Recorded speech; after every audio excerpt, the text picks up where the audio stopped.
Hello, I'm Mark, and this is the Fast Track Impact podcast, where we look at how researchers can become more productive and use their work to achieve real-world impact.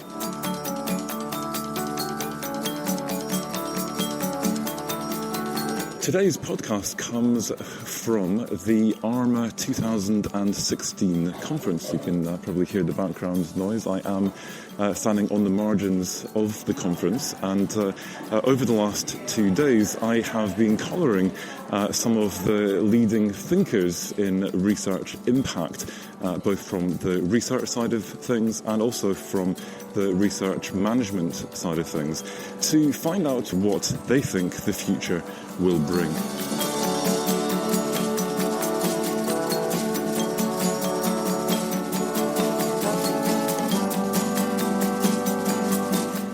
So let's kick this off with Phil Ward. You very excitingly won an award last night, an ARMA award. So tell us a bit more about who you are and what you won this cool award for. Okay. So as you say, I'm Phil Ward. I'm Deputy Director of Research Services at the University of Kent.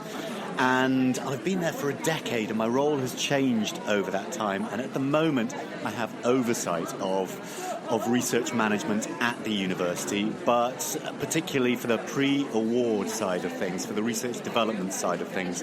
And as part of that, helping people demystify it and make impact be seen as a positive rather than negative, rather than a challenge, or rather than a hurdle they had to overcome, something positive that could actually add to their research. Fantastic. And I think what you won the award for has been really instrumental in helping researchers to reframe this debate and get motivated and excited about it and to demystify some of this stuff. So some people might have come across you on Twitter. You've got a bit of a cult following there under the name of Fruital. So great name. Yeah, it's fantastic. I love it. So at Fruital, to follow the tweets, your blog where you've been doing this is called Fundamentals, so F-U-N-D-E-R Mentals. Tell us a little bit about what you've been doing.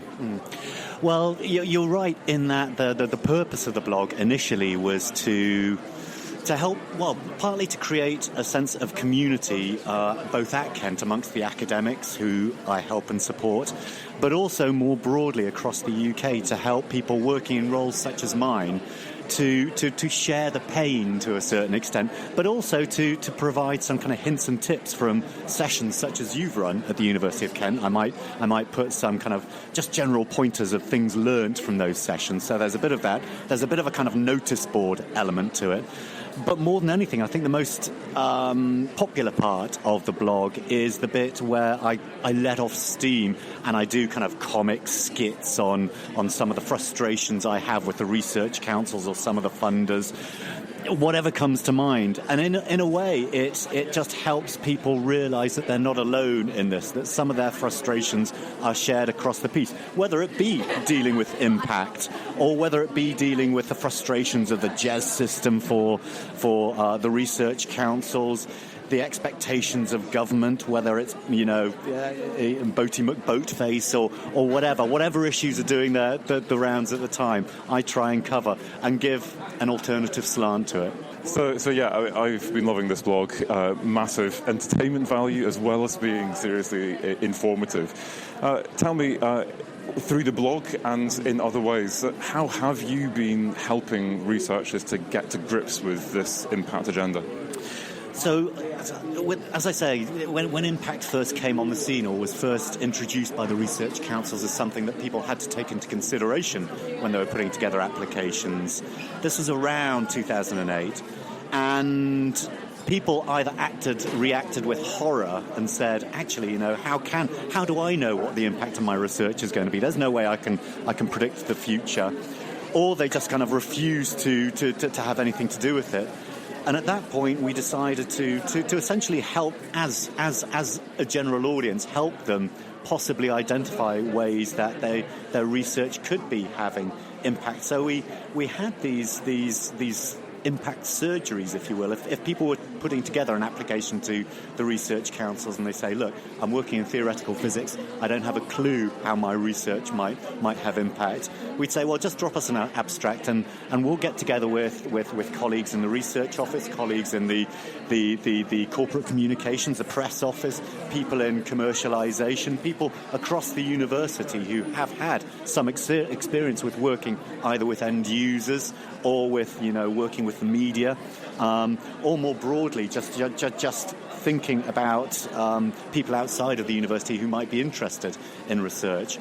And we got together and just came up with starting pointers for people to start thinking about their impact, and whether that be, have you thought about how you're going to engage with the end users? Is it going to be, have you thought about maybe putting on an exhibition so that people could come along and actually visualize what your research is going to be? Have you thought about having stakeholder groups where you talk to people who will either benefit or potentially be put at a disadvantage by the research? Have you talked to them about it? Leading on from that, have you thought about, talking to people who produce radio or TV about engaging more with that? This is something that might be interesting for children or as a teaching aid. And that was helpful just to get people started. And we weren't saying, this is a final solution. This isn't the be-all and end-all. But it just helped them to start thinking about impact in a broader setting. So I'm James Wilsden. I'm Professor of Research Policy at Sheffield University, and I'm also Director of Impact and Engagement across the Faculty of Social Sciences at Sheffield. I think it's very easy to lose sight of the substance at the heart of this agenda for reasons that you've written about that we all know in respect of the managerial logics that attach themselves to these kinds of processes. But I think it's absolutely vital that we state and restate and re-emphasise at every turn that impact has to be about substantive, material, transformative change in society in various ways, whether that's working with business, with government, with civil society, in your community, at the global scale. Wherever the impact occurs, it has to have real outcomes, real meaning attached to it. And it's the product of often long-term, slow burn, evolving relationships. It can't be magicked up overnight in order to tick a box or to fill a page 3 on a case study form. So it's something that you need to think about in a very serious way from the very beginning of the research process and build in.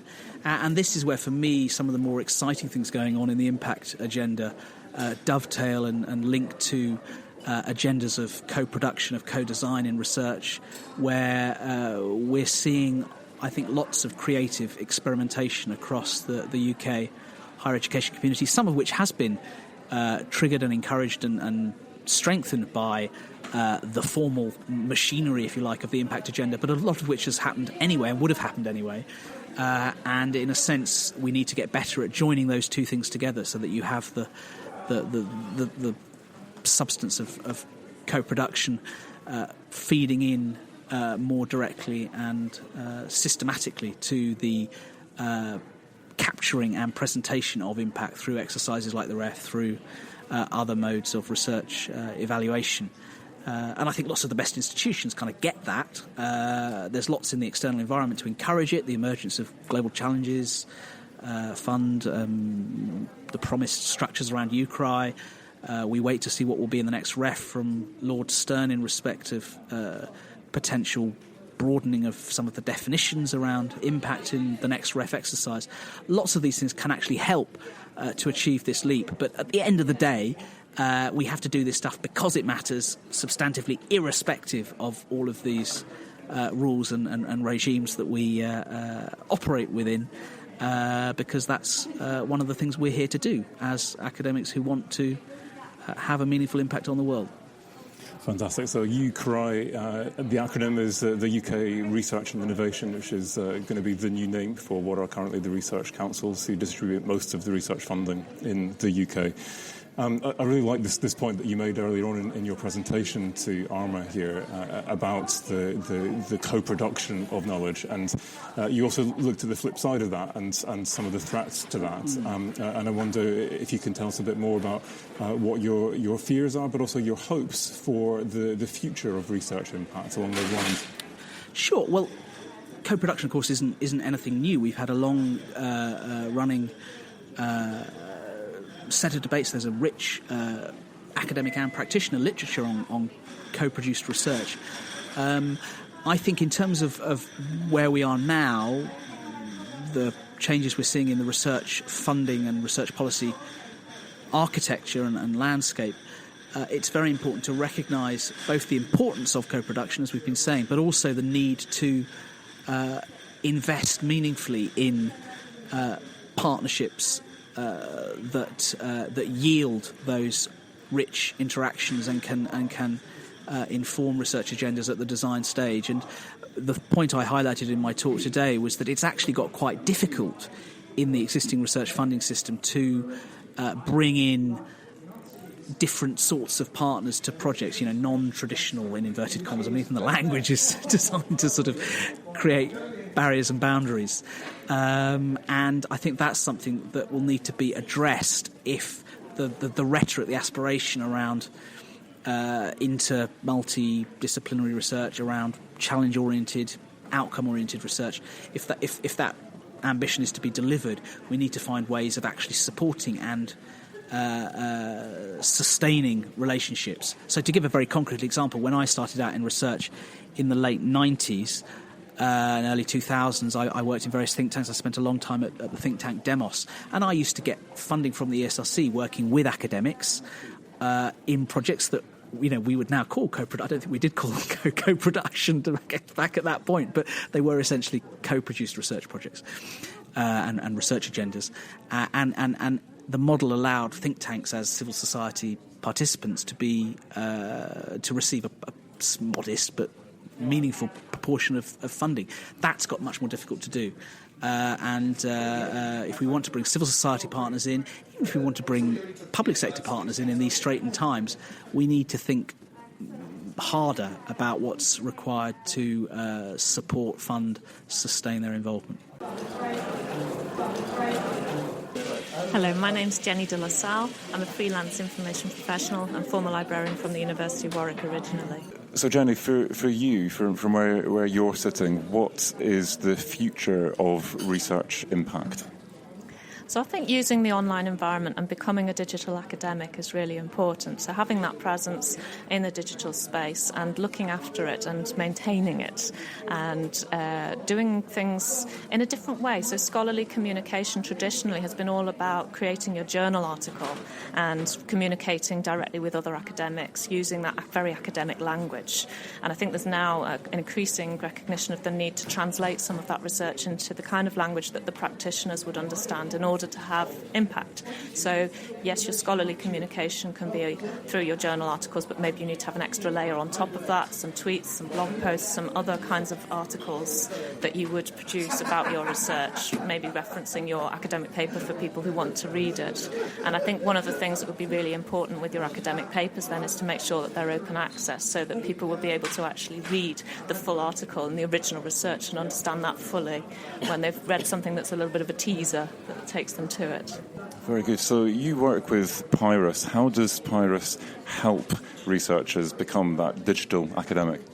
So we've got a lot of material on our blog and on our website that is guide material offering tips and advice to researchers, and I can particularly recommend the Digital Identity Health Check, which takes researchers through the things that they can look at about themselves, what's out there online already about them, and how can they improve their profile online.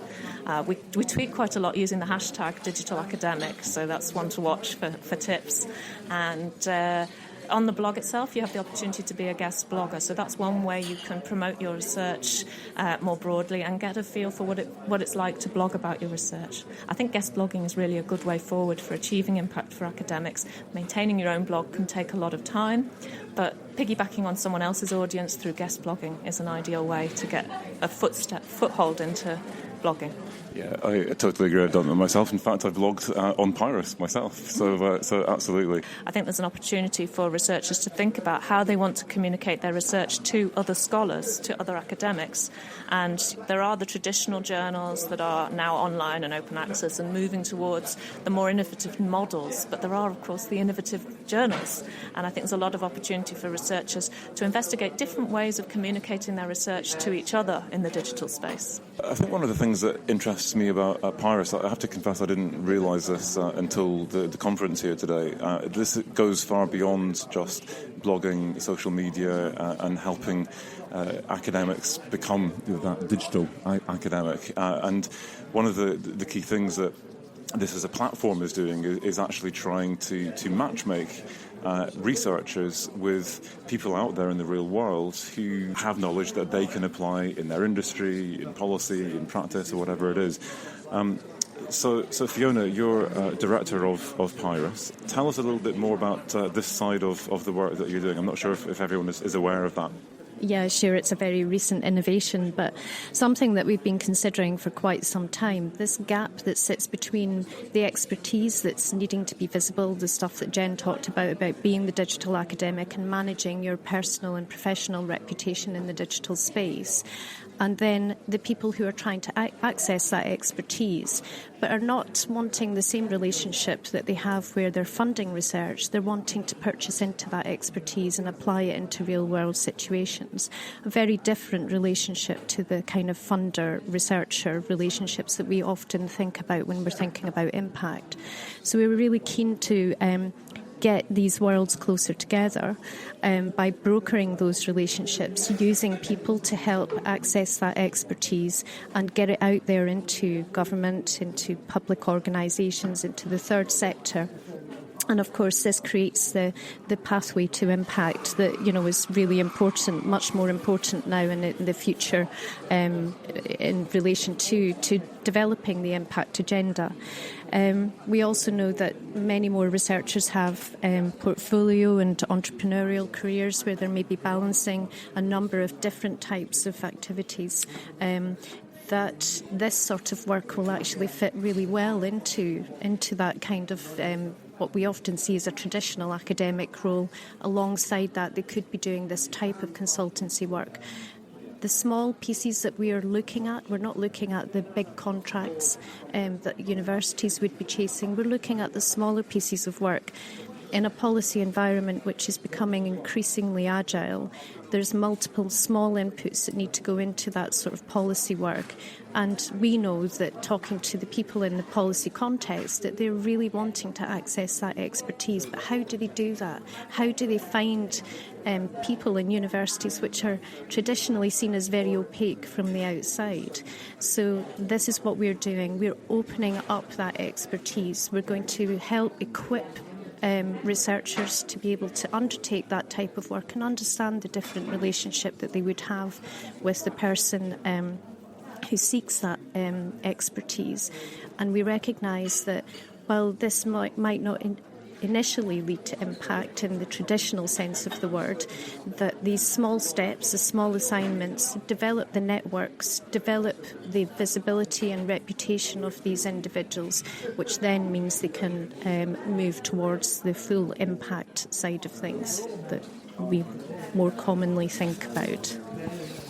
Yeah, I totally agree. I think that especially when you have a big piece of research funding and you're doing that fundamental underpinning research, if you can have a series of smaller consultancy projects running alongside that are explicitly linked to the methods that you're developing in that work and perhaps building off some of those findings and applying them in the particular operational context of that policy environment or business or whatever it is, it can be a really powerful way of enabling you to have impact at a level you wouldn't otherwise be able to have. Certainly in my experience, as soon as you're now actually a consultant working with government, now this isn't you trying to find someone somewhere who is interested. You've got a captive audience who are paying for this stuff, and he will be putting it right into the heart of the policy-making process.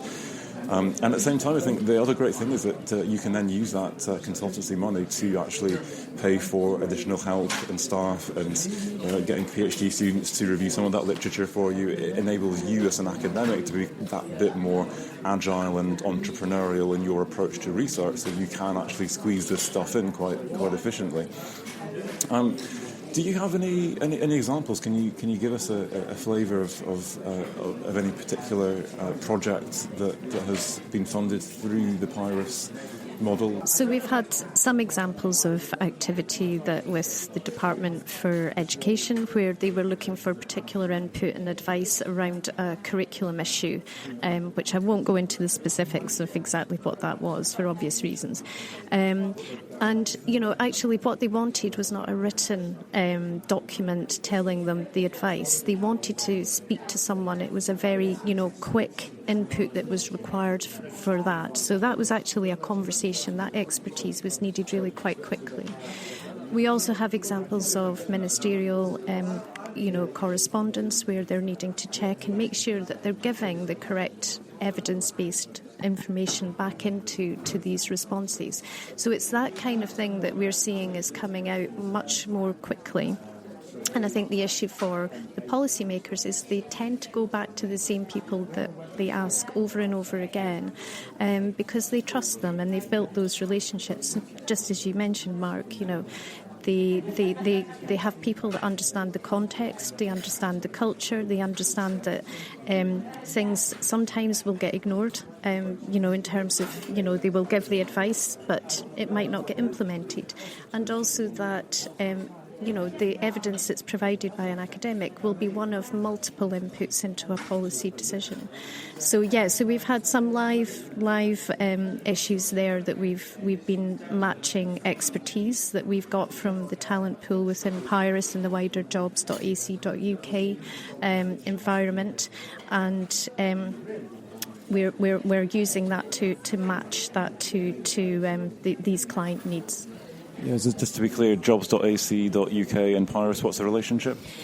We are sister services, or that's the big brother. I'm not sure which gender we're going down here, but Jobs.ac and Pyrus.ac.uk, we are sister services. And we sit within this whole, kind of looking at the career of the academic and taking care of that full life cycle of the academic.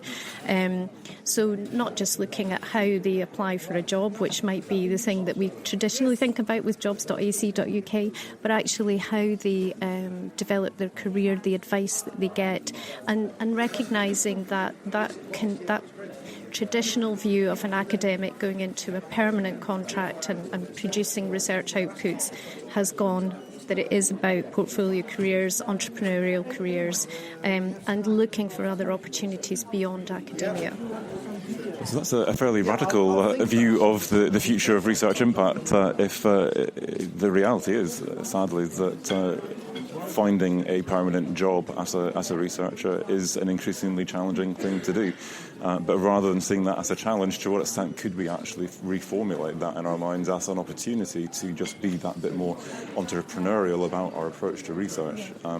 I think that a lot of researchers look down their noses at consultancy, and ultimately our job is to generate new knowledge, and consultancy is about the application of existing knowledge. But I think that there really is a fantastic opportunity when you can combine the two, where you're generating that new knowledge, but then through consultancy work, it is then giving you the opportunity to apply that new knowledge in different contexts in a way that can then help you to achieve impact.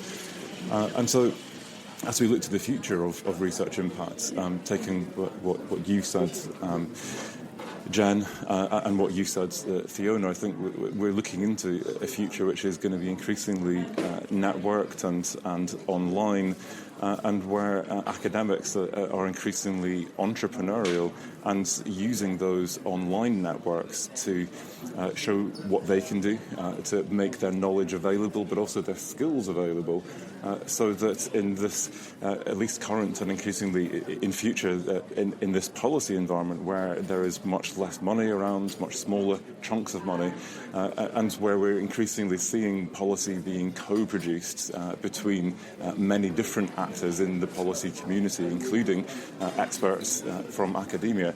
I think this is potentially a radically new way of working that can open many doors for researchers who want to work in that more networked entrepreneurial way.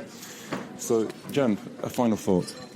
I just wanted to say that for anyone who's a little bit unsure about becoming an entrepreneur and a little bit thinking about how do I become a PIRIS associate and to do this kind of academic consultancy work, we have got a guide on the website about becoming a PIRIS associate, which takes you through some of those early steps about what it takes to do this more kind of entrepreneurial work and to work as an academic consultant.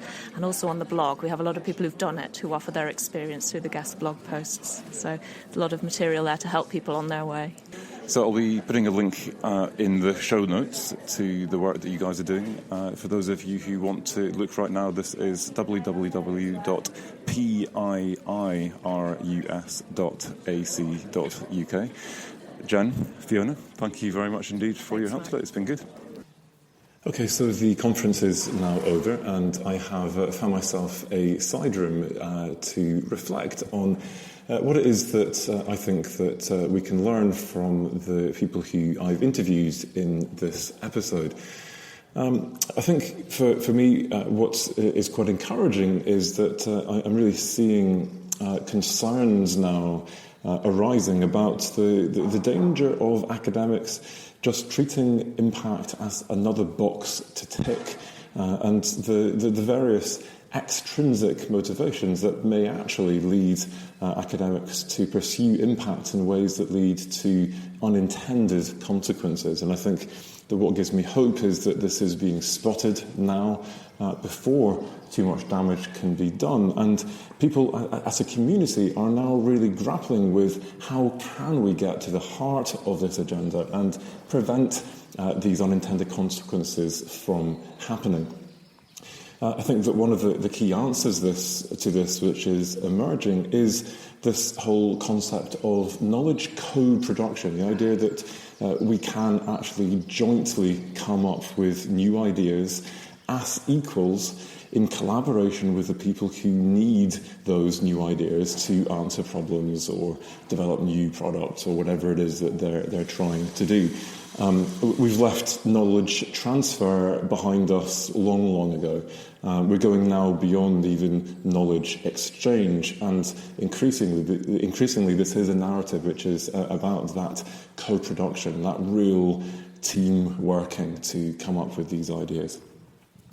I think that the exhibition showed a real proliferation of altmetrics, many competing platforms now, who are vying for our attention to say, come and put your work on our platform, we will make you more visible than anyone else. And in some ways, I feel really encouraged that there is now such an attention to academics' digital footprints and making their work as visible and accessible as possible online. I think that some of these platforms are perhaps a little more mature than others in their approach. I do have some concerns about this idea that we can boil the impact of a paper down to a single number. At best, if that number is in any way right, if such a number can be right, or is representative of a paper's impact, really it's just the academic impact, citations, and how much it is being talked about and discussed on various different platforms. And this isn't really the kind of impact that we're generally talking about if we want to actually change the outside world. That's not to dismiss altmetrics, of course. I think that these can be really valuable indications to us that, hey, we've got an article out there that's doing well. There's something going on here. Let's go and now ask the question of these people, why are you talking about this paper? In what terms is this paper being talked about? And perhaps in those conversations may lie some clues as to how we may then actually pursue offline impacts in the real world. Finally, then, building on this, the idea of the digital academic that the people I interviewed from Pyrus last of all talked about is really powerful, because this isn't just about having a digital footprint that is respectable and credible and findable. Increasingly, this is about actually being proactive with our digital footprint and getting it out there to the right people in the right way for a clear purpose. And social media, it has real promise if we use it appropriately. But I think what is particularly interesting is the emergence of knowledge brokerage platforms that are accessible to the average academic. Now, yes, in theory, these do exist already in the form of business development officers, business development managers within every university, certainly in the UK. But typically these are much larger projects, and certainly for early career researchers, very often these feel somewhat out of reach. It's quite hard to get into the relationships and the opportunity spaces where these teams of people typically work. And the knowledge brokerage platform that Pyrus have developed is a way, I think, now of, as many of these digital media are doing, giving power to the people and enabling any researcher to put their reputation and their skills out there to then be used by people who want to actually commission research as part of a pathway to impact. Yes, we might be better supported than we had ever been before, but there are more opportunities out there than ever before. And I believe that the more entrepreneurial we can be as researchers, the more likely we are to actually make the opportunities that we need if we want to have the impact that we want to see from our research.